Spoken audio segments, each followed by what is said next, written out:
What a man owes the universe is usually collected slowly. Tonight in Harlem, the bill came due at arm's length. The room didn't smell like an Italian restaurant anymore. It smelled like sulfur and wet wool. Ellsworth. Bumpy Johnson sat perfectly still.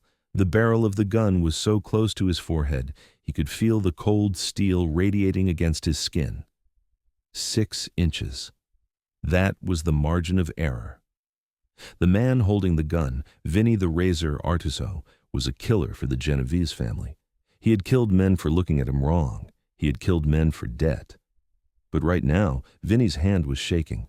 A bead of sweat, thick and oily, rolled down Vinny's nose and hung there, trembling, because Bumpy Johnson wasn't begging. Bumpy leaned forward, into the gun. He didn't blink. He didn't flinch. He brought a Cuban cigar to his lips and lit it, the flame dancing mere centimeters from the trigger guard. He took a long drag, the cherry of the cigar glowing like a demon's eye in the dim light. He blew the smoke directly into the barrel of the gun. "You boys made a mistake," Bumpy whispered. His voice was like grinding stones. Vinny's finger tightened on the trigger. "Yeah? What's that, boy?" Bumpy checked his Patek Philippe watch. He tapped the glass face. Tick, tick, tick. "You forgot to check the time," Bumpy said, "because in exactly 10 seconds, you're going to wish you had pulled that trigger." Vinny's eyes dart to the phone.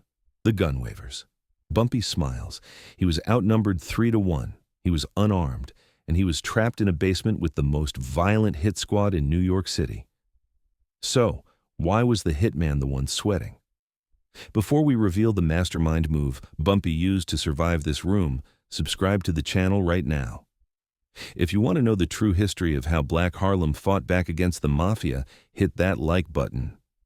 Now, let's see who picked up that phone. To understand how a man sits in a chair and laughs at his own execution, you have to understand the kingdom he built. You have to understand the specific frequency of Harlem in the 1930s.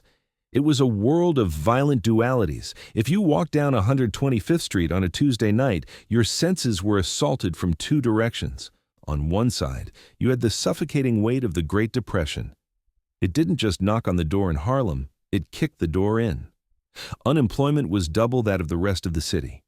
You saw brilliant men, engineers, teachers, poets, pushing brooms downtown because of the color of their skin. You smelled the boiling cabbage and the kerosene heaters of the tenements, the scent of survival. But then you turned the corner toward Lenox Avenue, and there the world exploded into Technicolor, the Cotton Club, the Savoy, the erratic hypnotic pulse of jazz. This was the Harlem Renaissance. It was the Mecca of Black America. While Wall Street bankers were jumping out of windows downtown, Harlem was dancing the Lindies. Hop with a defiant kinetic energy that defied physics. It was a sovereign nation within New York City. And every nation needs a king. Enter Ellsworth Bumpy Johnson. He wasn't your typical street thug. He didn't claw his way up just by being the strongest man in the room, though he was certainly one of the most dangerous. They called him the Professor. Why? Because while his rivals were gambling away their earnings on dice games, Bumpy was in the library. He could quote Shakespeare and Machiavelli in the same breath. He played chess, not checkers. He understood something the Italian mob, with all their centuries of history, failed to grasp about Harlem. Power isn't just about violence. Violence is sloppy. Violence is expensive. Real power is about leverage. Bumpy moved through the streets like a phantom. He was always immaculate, double-breasted suits, fedora tilted just so, a silk handkerchief in his pocket. He didn't look like a gangster, he looked like a diplomat, and in many ways he was. He was the buffer zone between the predatory white police force, who patrolled Harlem like an occupying army, and the community that just wanted to live. There is a story from 1932 that defines him better than any rap sheet ever could. A young shopkeeper on 135th Street had been harassed by a corrupt Irish beat cop. The cop demanded a protection tax that the shopkeeper couldn't pay. The cop beat the man, broke his nose, and promised to return the next day to burn the store down. The shopkeeper went to the police precinct. They laughed at him. He went to the church. They prayed for him. Finally, out of options, he went to the back booth of a small diner where Bumpy held court. Bumpy listened quietly, sipping his coffee, his eyes half closed. He didn't shout. He didn't send a dozen men with bats. Instead, the next day, when that corrupt officer walked his beat, he found Bumpy Johnson leaning against the lamppost outside the shop. Bumpy was peeling an apple with a small, razor-sharp switchblade. The officer, a man twice Bumpy's size, put his hand on his baton. He barked, "Move along, boy." Bumpy didn't look up from the apple. He simply said, "Officer, I have a file on your desk downtown. It contains photos of you entering a brothel on 42nd Street. It contains the ledger of the gambling debts you owe to the Irish mob, and it contains a letter, written by me, addressed to your wife." Bumpy sliced a piece of the apple and popped it into his mouth. "Now," Bumpy said, finally looking the cop in the eye, "you're going to walk away. You're never going to touch this shop again, and every time you walk past this corner, you're going to tip your hat." The officer turned pale. He turned around and walked away. And every day for the next 5 years, until he retired, that officer tipped his cap to the shopkeeper. That was Bumpy Johnson. He didn't just break bones, he broke wills. He was a force of nature who commanded respect not because he was wild, but because he was absolute. But when you climb that high, when you become the sun that an entire ecosystem revolves around, you cast a very long shadow. And in the shadows of New York, the wolves were gathering. The Italians were watching. Lucky Luciano was reorganizing the 5 families, turning crime into a corporate structure, and when they looked at the map of New York City, they saw a massive pile of cash in Harlem called the numbers game. They didn't see a community, they saw a gold mine. And they decided it was time to evict the king. If you're enjoying this deep dive into the history of Harlem, make sure you're subscribed. We're about to introduce the villains of this story, and you won't believe the tactics they used. Let's keep going. But a kingdom is only as secure as its borders, and Bumpy Johnson's borders were being tested by a force that didn't understand the word no. To understand this war, you have to follow the money. In the 1930s, the lifeblood of Harlem wasn't heroin, not yet. It was the numbers. They called it policy.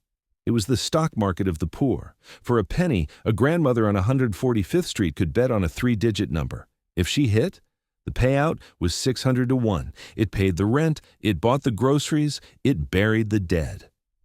Since black residents were barred from legitimate banks downtown, the policy bankers were the financial institutions of Harlem.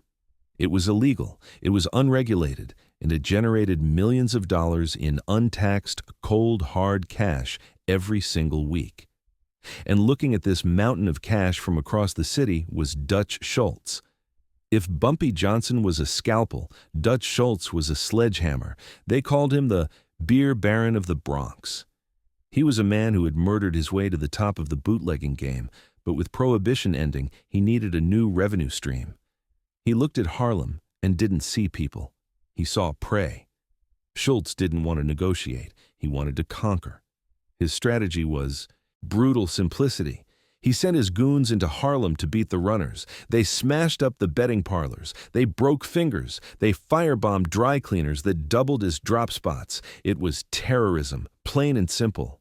But while Schultz was the rabid dog frothing at the mouth, the real danger was sitting in a high-rise in Manhattan wearing a silk suit. Charles Lucky Luciano. Luciano was the architect of modern organized crime. He looked at Schultz's violence with disdain.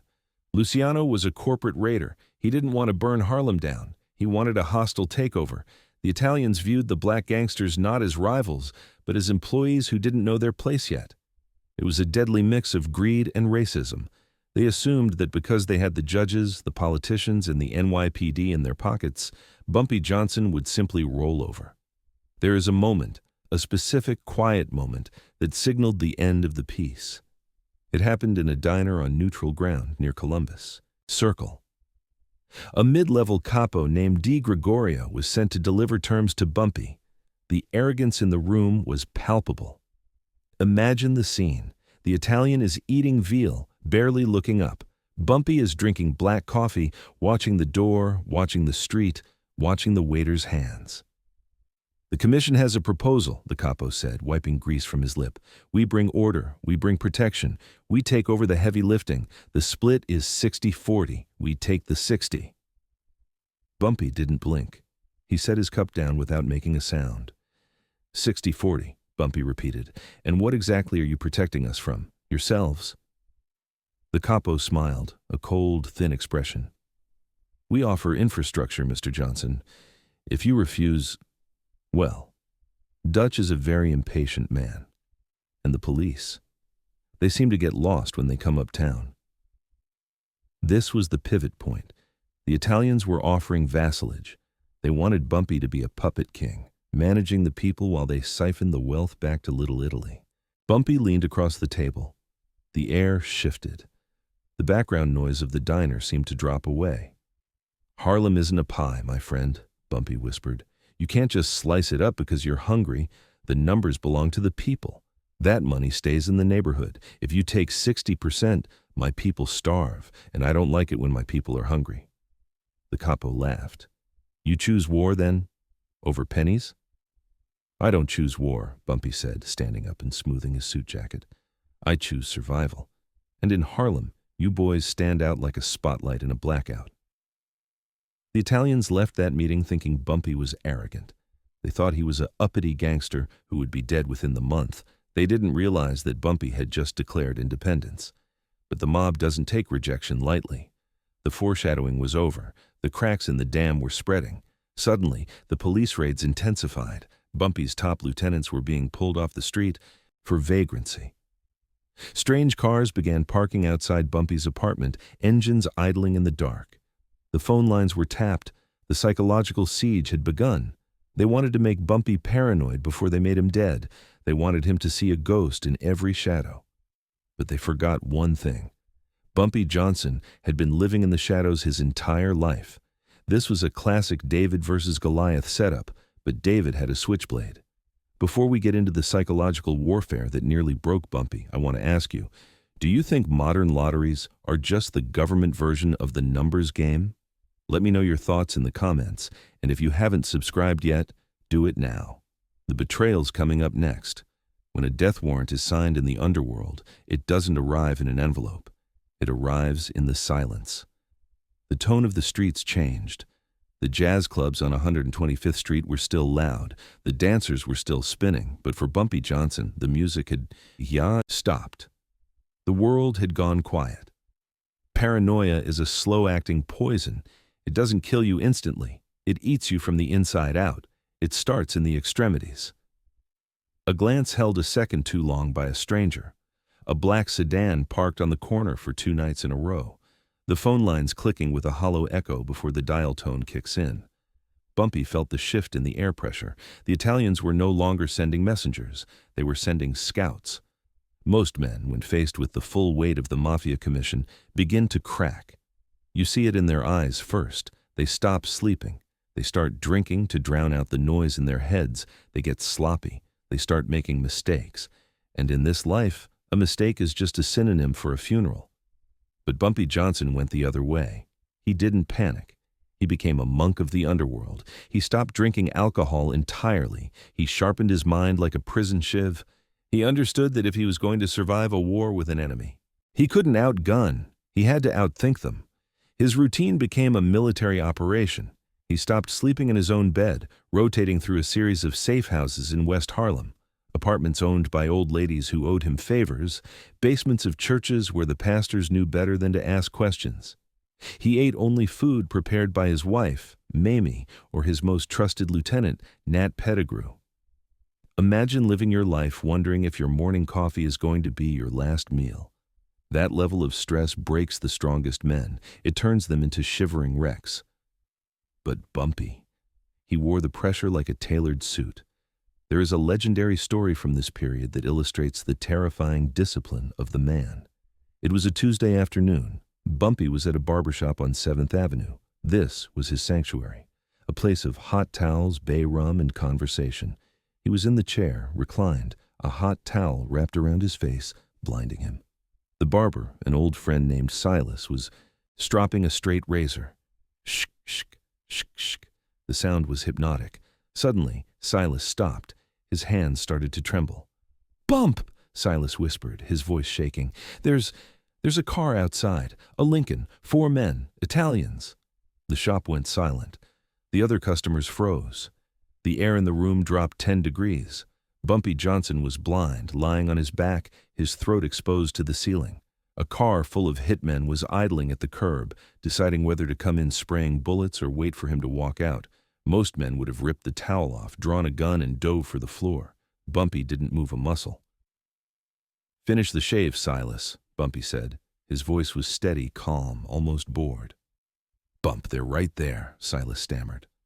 "I said finish the shave," Bumpy commanded. "If I run out the back door, they'll know I'm scared. If I walk out there half-shaved, they'll know I was rattled, and I cannot let them see me rattle. So for the next 10 minutes, Bumpy Johnson lay there in the dark.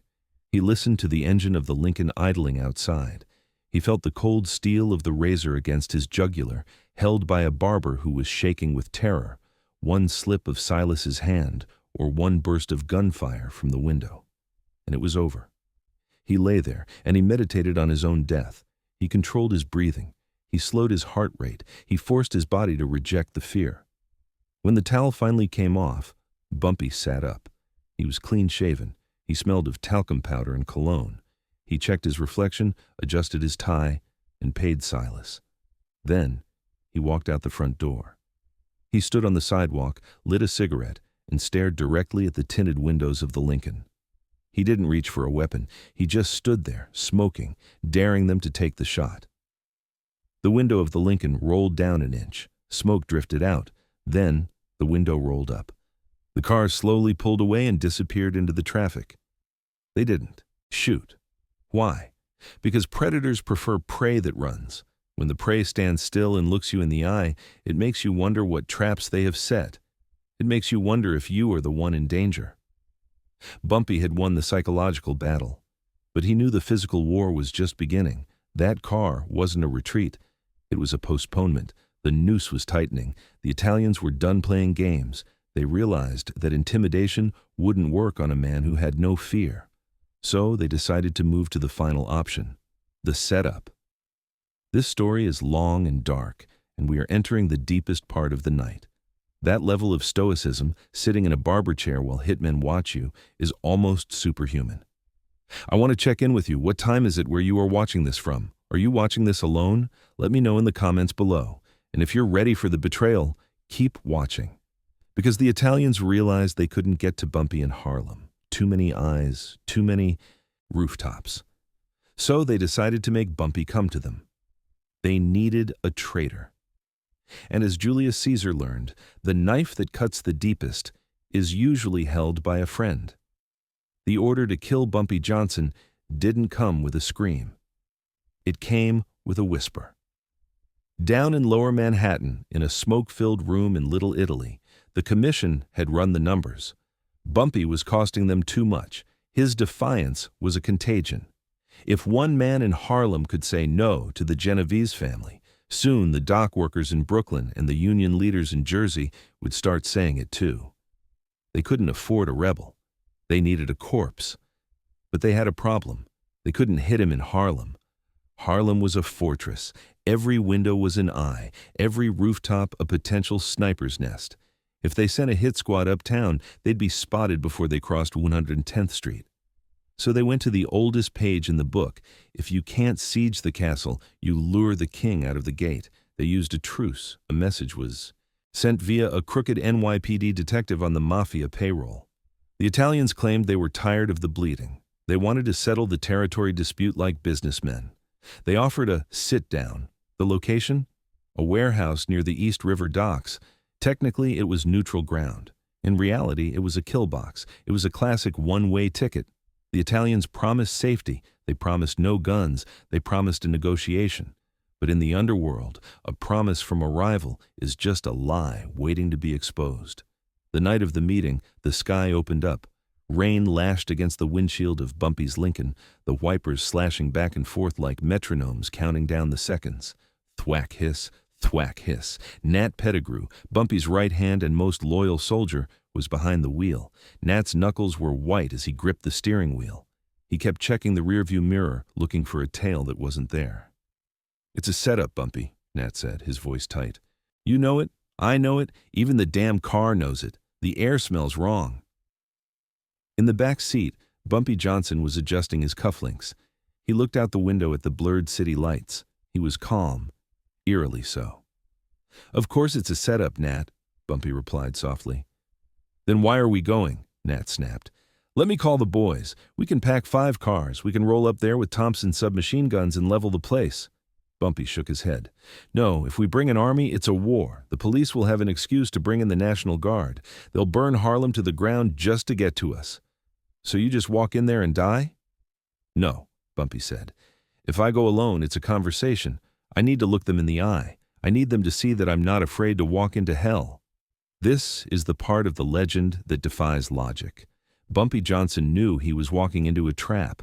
His intelligence network was better than the FBI's. He knew who would be there. He knew they would be armed. But he also knew that fear is a currency. If he didn't show up, his value dropped to 0. If he showed up alone, unarmed and survived, his value would become infinite. The car rolled to a stop in the warehouse district.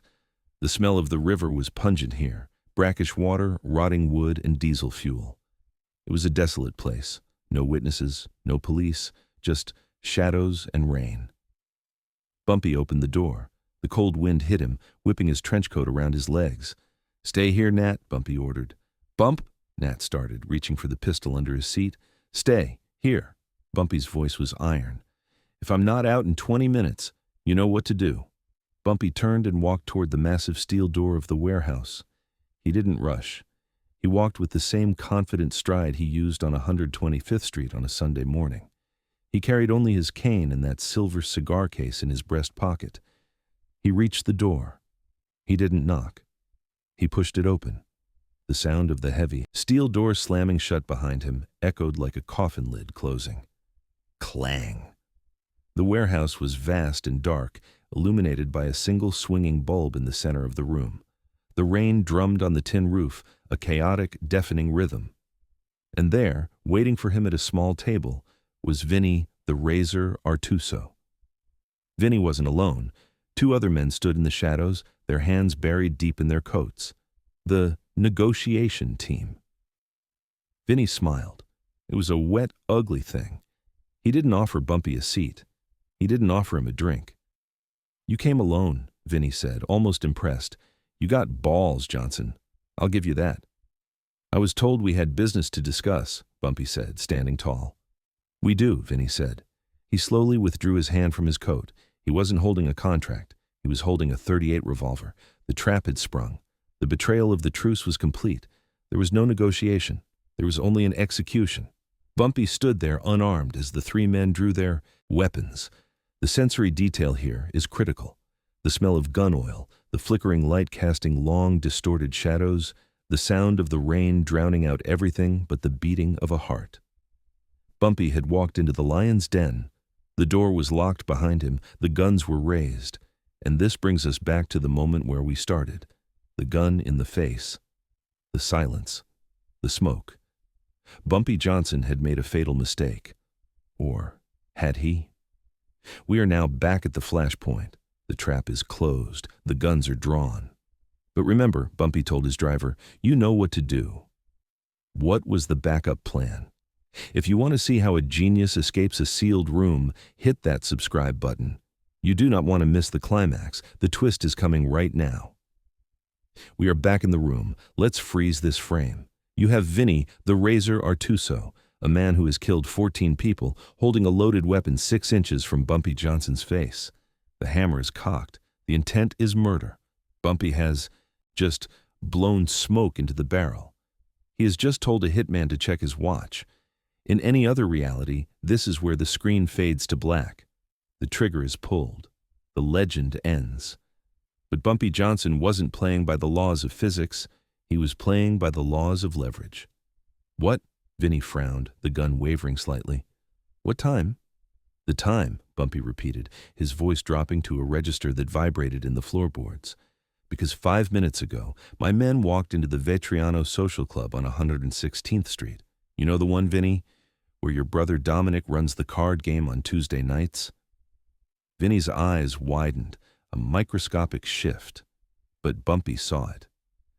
My men aren't there to play cards. Bumpy continued, the words tumbling out with terrifying precision. They are sitting at the bar, they are drinking your wine, and they are holding a bag. What's in the bag? Vinny whispered. The gun lowered a fraction of an inch. Dynamite, Bumpy lied. Enough to turn that social club into a parking lot. The silence that followed was louder than the rain. This was the twist. Bumpy didn't bring a gun to a gunfight. He brought a hostage situation. He knew he couldn't outgun the Italians, so he weaponized their own culture against them. He knew that for the Italian mob, family was the only thing more important than money. You pull that trigger, Bumpy said, leaning forward until his forehead almost touched the hot barrel of the gun. And my men don't get the call to walk out. You kill me, Dominic dies, your cousins die. The money in the safe in the back, that burns too. Bumpy tapped the crystal face of his Patek Philippe. Tick, yeah, tick, tick. You have 2 minutes to call the club and check. If I'm not on the phone with my lieutenant in 2 minutes, he lights the fuse. Vinny looked at his partners. The other hitmen looked nervous. They were soldiers, yes, but they were family men. They had brothers in that club. They had uncles. Call him, Vinny barked at the youngest goon in the corner. His voice cracked. The predator had become the prey. The goon rushed to the wall phone. He dialed with shaking fingers. The rotary dial spun back with an agonizingly slow whir. Bumpy waited. He took another drag of his cigar. He didn't look at the phone. He looked at Vinny. He was holding the eye contact like a physical grip. Yeah, it's me, the goon stammered into the receiver. He listened. His face went pale. He looked at Vinny and nodded slowly. There's 3 colored guys at the bar, the goon whispered, hand over the mouthpiece. One of them has a duffel bag on his lap. He's just staring at Dominic. He's holding a lighter. The air left the room. It was checkmate. Bumpy Johnson had anticipated the trap. He knew he was being lured out. So while he was driving to the warehouse to offer himself as a target, he had sent his own hit squad to the heart of Italian Harlem. Vinny slowly lowered the gun. The mechanics of the situation had changed. Killing Bumpy Johnson was no longer an execution. It was a suicide pact. You're a crazy son of a bitch, Vinny breathed, holstering the weapon. I'm a businessman, Bumpy corrected. He stood up slowly. He brushed a speck of invisible ash from his lapel. And this is a negotiation. Bumpy walked over to the phone, taking the receiver from the stunned goon. Nat, Bumpy said into the phone, yeah, we're done here. Buy the gentleman a round of drinks. Leave the bag. As a gift, but take the fuse. Bumpy hung up the phone. He turned to Vinny, who was slumped in his chair, defeated. The bag is empty, Vinny. Just old newspapers and a few bricks. The realization hit Vinny like a physical blow. It was a bluff. A masterclass in psychological warfare. There was no dynamite, there was no bomb, just a duffel bag full of trash and the unparalleled audacity of a man who refused to die. You lied, Vinny growled, his hand twitching toward his gun. Again. Did I? Bumpy asked, pausing at the door. Are you willing to bet your brother's life on whether or not there's a second bag? Vinny froze. He couldn't take the risk. Fear is the most effective lock in the world. Bumpy opened the heavy steel door. The rain was still falling. He stepped out into the night, alive. He walked to his car, got in, and only when the door was closed and the engine roared to life did he finally let out a long, shaky breath. That was a bluff for the ages, but be honest with yourself. Put yourself in that chair, a loaded gun in your face. Would you have the nerve to lie about a bomb, or would you have begged for your life? Comment ice below if you think you could have held your cool, or no chance if you're honest. And if you haven't hit subscribe, do it now. We are about to see the aftermath. The moment the heavy steel door of the warehouse clicked shut, the silence returned. But it was different now. It wasn't the silence of anticipation, it was the silence of a bomb that didn't go off. Inside the Lincoln Continental, the atmosphere was suffocating. As Bumpy slid into the back seat, the mask finally slipped. Adrenaline is a loan shark. It gives you the energy to survive the moment, but once the danger passes, it comes to collect with interest. Bumpy didn't say a word. He leaned his head back against the leather seat. His hands, which had been steady as stone while holding the cigar, were now resting on his knees. If you looked closely, Very closely, you could see the tremor, just a vibration, the physical cost of staring into the abyss. Nat Pettigrew looked in the rearview mirror. He saw the sweat beading on Bumpy's forehead. "We clear, boss?" Nat asked, his voice low. Bumpy didn't open his eyes. He just exhaled, a long, ragged sound that seemed to empty his lungs completely. "We're clear, Nat. Drive." Back inside the warehouse, the dynamic had shattered. Vinny Artuso was still sitting in the chair, the gun dangling, uselessly by his side. The room felt smaller. The air felt thinner. His men looked at him, not with fear, but with something far worse for a mob captain: doubt. Vinny had been outsmarted, he had been humiliated, and he had been spared. And that was the true genius of Bumpy Johnson. You have to ask yourself, why didn't Bumpy have the bomb detonated anyway? Why didn't he have his men storm the warehouse and kill Vinny? Because Bumpy understood the politics of violence. If he had killed Vinny, the Genovese family would have been forced to retaliate. It would have been a blood debt. They would have sent an army to Harlem, not for business, but for honor. It would have been a war Bumpy couldn't win. But by letting Vinny live, by letting him walk away with the knowledge that he had been beaten by a bag of newspapers, Bumpy didn't just defeat him, he neutered him. He sent a message back to the commission that was louder than any gunshot. "I am smarter than you. I'm one step ahead of you. And I granted you mercy." Mercy in the underworld is the ultimate power move. It says, "Your life is mine, but I'm letting you keep it because you are not a threat to me." As the Lincoln sped back toward Harlem, crossing the invisible border at 110th Street, Bumpy finally sat up. He straightened his tie. The mask was back on. "Nat," Bumpy said, looking out at the familiar brownstones passing by. "Yeah, Bumpy. Stop at the flower shop on Lenox. I need to bring Mamie some roses." "Roses? At this hour?" "Yes," Bumpy said, looking at his hands, which were steady again. "Because tonight could have been the night she became a widow. And I want her to know. Not today." He didn't go home and count his money. He didn't go to the club to brag. He went to buy flowers for his wife. This duality, the ruthless tactician and the devoted husband, was what made Bumpy Johnson a ghost the Italians couldn't exorcise. But the night wasn't over. The message had been delivered, but now the bill had to be paid. Bumpy had humiliated the Mafia, and while they respected strength, they never forgot an insult. This is the moral pivot point of the story. If you were in Bumpy's shoes, and a man had just put a gun in your face, would you have let him live, or would you have finished it right there? Comment mercy if you think Bumpy made the right strategic call, or vengeance if you think he should have taken Vinny out. I read every comment. Now, let's see how the Mafia responded to the newspaper Bluff. News in the underworld travels faster than a bullet. Before the sun rose over the Harlem River, the story of the newspaper Bluff had already reached the ears of every heavy hitter in New York. Vinny Artuso had held the King of Harlem at gunpoint, and the king had talked his way out with a bag of trash. For the Italian Commission, this was a wake-up call. They realized they weren't dealing with a street thug. They were dealing with a grandmaster. They understood that killing Bumpy Johnson would be easy, a sniper, a bomb, a poison, but replacing him? That was impossible. If Bumpy died, Harlem would descend into chaos. The numbers money would stop flowing. The police, whom the mob paid dearly to look the other way, would be forced to crack down.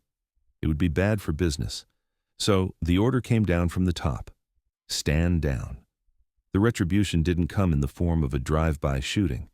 It came in the form of a handshake. Weeks later, another meeting was called. This time, there were no warehouses, no rain-slicked docks. It was held in a private room at a high-end restaurant in Midtown. White tablecloths, crystal glasses, neutral ground. Bumpy walked in, not as a supplicant, but as an equal. The Italians, pragmatic to the core, put a new deal on the table. They realized they couldn't conquer Harlem, so they decided to lease it. The terms were historic. Bumpy Johnson negotiated a deal that no other black gangster in America had ever achieved.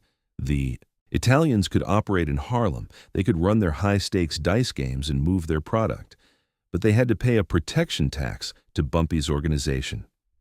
Think about that. The Italian Mafia, the most powerful criminal organization on the planet, was paying taxes to Bumpy Johnson. He also secured the numbers. He demanded that all local bankers remain independent, with the Italians only acting as a central bank for layoff bets, essentially the insurance company for the lottery. It preserved the economic engine of the community. But what about Vinny the Razor? What happens to the man who holds a gun to the king's head and misses? Bumpy never touched him. He didn't have to. In the Mafia, reputation is oxygen. When the story got out that Vinny had been terrified by a bluff, he became a laughingstock. His own crew lost respect for him. The commission saw him as a liability, a man who panicked under pressure. Vinny was stripped of his rank. He was demoted from capo to soldier. He spent the rest of his miserable career hijacking trucks in New Jersey, forever known as the man who got outsmarted by Bumpy Johnson. That was Bumpy's justice.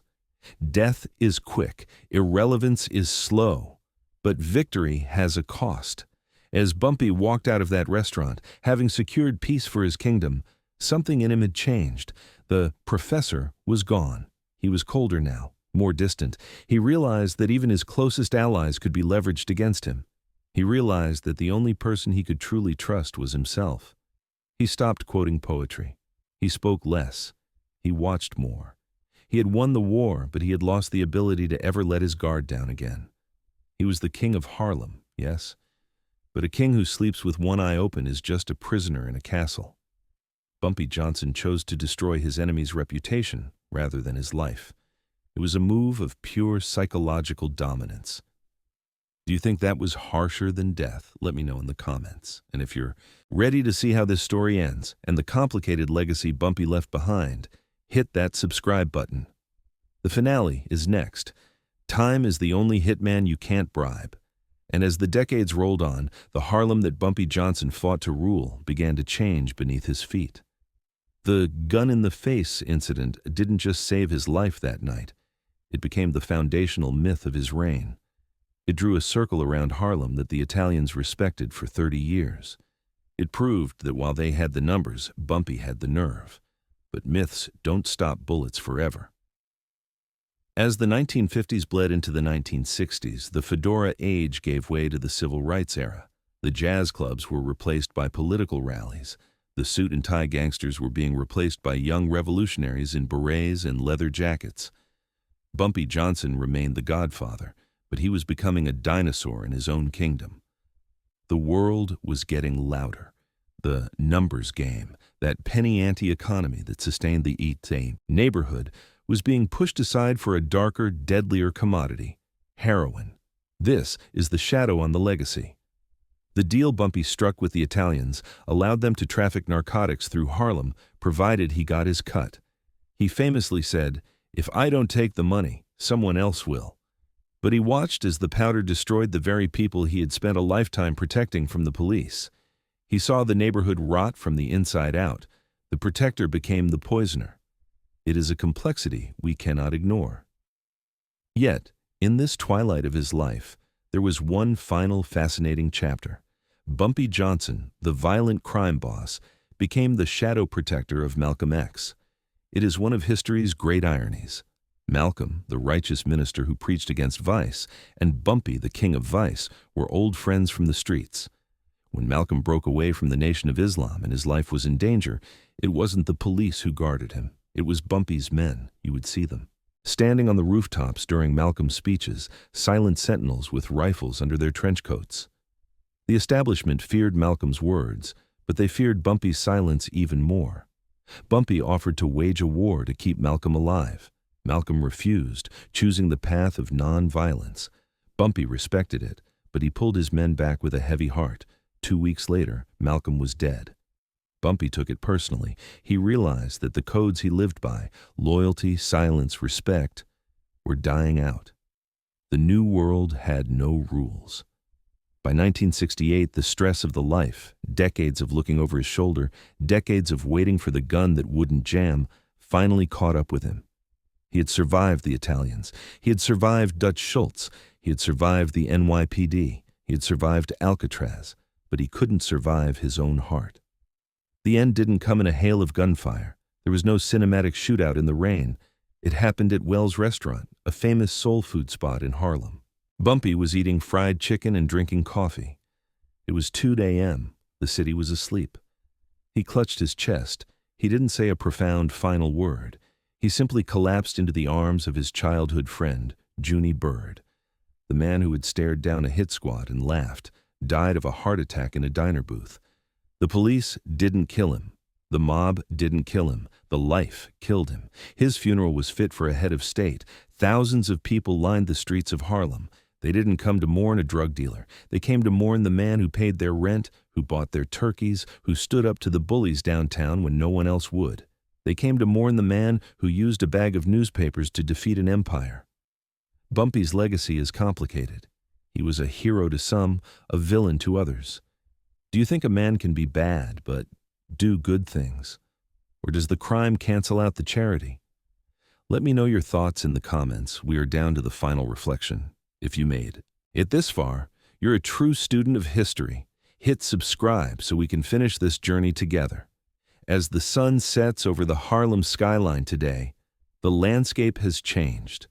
The old brownstones are being renovated. The jazz clubs have turned into retail chains. The ghosts of the 1930s are fading into the brickwork. But the story of Bumpy Johnson endures. Why? It isn't because he was a gangster. History is full of violent men who are forgotten the moment they hit the ground. We don't remember him for the people he hurt. We remember him for the people he stopped from hurting him. In a time when the world told black men to keep their heads down, to step off the sidewalk, and to accept their place at the bottom of the food chain, Bumpy Johnson looked the devil in the eye and told him to wait his turn. He was a criminal, yes. He dealt in death and despair. We cannot romanticize the destruction that the life brought to the community. The drugs, the violence, the fear, that is part of his ledger too. But beneath the crime, there is a lesson in survival that transcends the underworld. The night he sat in that warehouse with a gun in his face, Bumpy Johnson taught us something profound about power. He taught us that when you are outgunned, you don't have to surrender. You have to think. He showed us that the most dangerous weapon in the room wasn't the .38 special. It was the mind of the man staring down the barrel. He played a game of chess while everyone else was playing checkers. He turned a bag of newspapers into a shield and a bluff into an empire. He proved that even when the trigger is about to be pulled, you still have a choice. You can close your eyes and pray, or you can light a cigar and change the rules of the game. Bumpy Johnson didn't just survive the mob, he made them respect him, and he did it without firing a single shot that night. The king is dead, but the lesson is bulletproof. We are signing off from the dark streets of history. Want to know, where in the world are you watching this from tonight, and what is the weather like outside your window? If you want more untold stories of the real Godfathers, the ones the movies leave out, hit that subscribe button right now. This is the history they don't teach you in school. Until next time, keep your eyes open.